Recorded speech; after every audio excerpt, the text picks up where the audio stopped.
Hey, it's me, Nori, back with another movie review. And this time I'll be reviewing Beautiful Creatures. It came out a couple of weeks ago. And I have to say, when this movie first came out, I was so captivated by the graphics that I saw and the movie trailer. And, I was really excited. I was like, I can't wait to go to the movies to see this movie. And a little backstory, I asked so many people to go to the movies and see this with me, and everybody was like, I don't know what it is. I don't want to see it. I was like, all right, okay. You know what I'm saying? Like, okay. I was supposed to go see it with my mom. She ended up backing out, and I ended up sitting in the movie theater by myself with probably five other people in the whole theater. That should have told me something. So, long story short, I sit through this movie, and let me like give you like in my mind, I thought this movie was gonna be so good, and let me tell you why. Emma Thompson for one, big fan of hers, and then you have just the wonderful Viola Davis. She's in the movie. So I thought this movie can't go wrong. And then playing Macon, Jeremy Irons, and I really like him as an actor. Now I didn't know the main characters in the movie. Her name is Alice Englert and Alden. Whack last names. Why last names so difficult? Probably because they're not American last names, like Smith or Jackson. But yeah, so I wasn't impressed with this movie to say the least. I was very disappointed. I sat through almost 2 hours and 30 minutes of blah. Like the love story was dismal.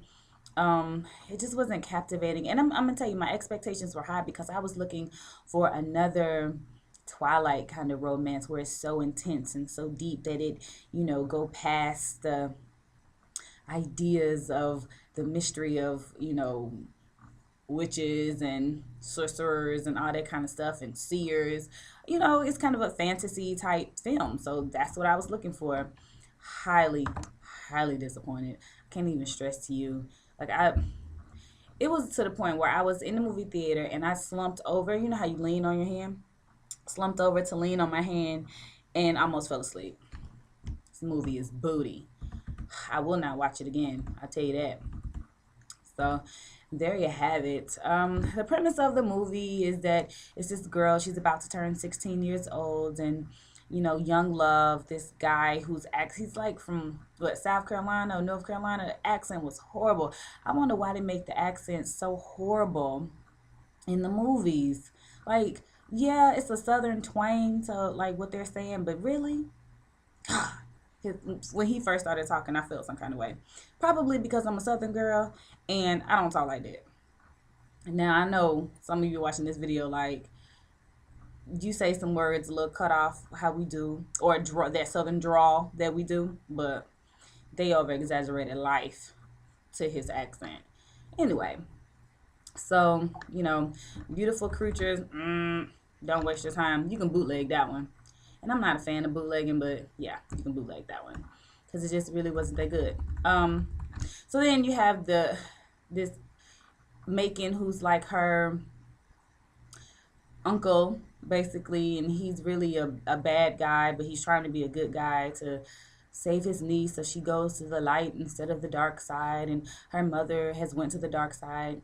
One of her cousins has went to the dark side. So it's like this curse in their family that basically all of the women will go to the dark side because of one of her ancestors fell in love with a soldier. He ended up getting shot, and with your magic or your powers, you're not supposed to bring somebody back to life. Well, she brought him back to life, which sucked all the good out of her, and then she ended up killing him herself. So it's like this curse over their family. Now, Viola Davis, of course, she's the token black woman that happens to have ancestors from the dead that she can talk to, and she's the keeper of the sorceress library. And you know, she's definitely she's a good actress. Period. Like I like her as an actress, but in this movie, um, mm, she just wasn't stand out. Oh, God, I hate that I hated this movie. Long story short, they go through the back and forth of should we be in love? Let our love prevail. Is love stronger than magic? And she wipes his memory away, and right when he's about to leave town and forget about her for the rest of his life, um, yeah. he remembers her and he professes his love. A waste of my $9.50. Should have waited for Redbox. Anyway, that's my review of Beautiful Creatures, and that's what it is. Thanks.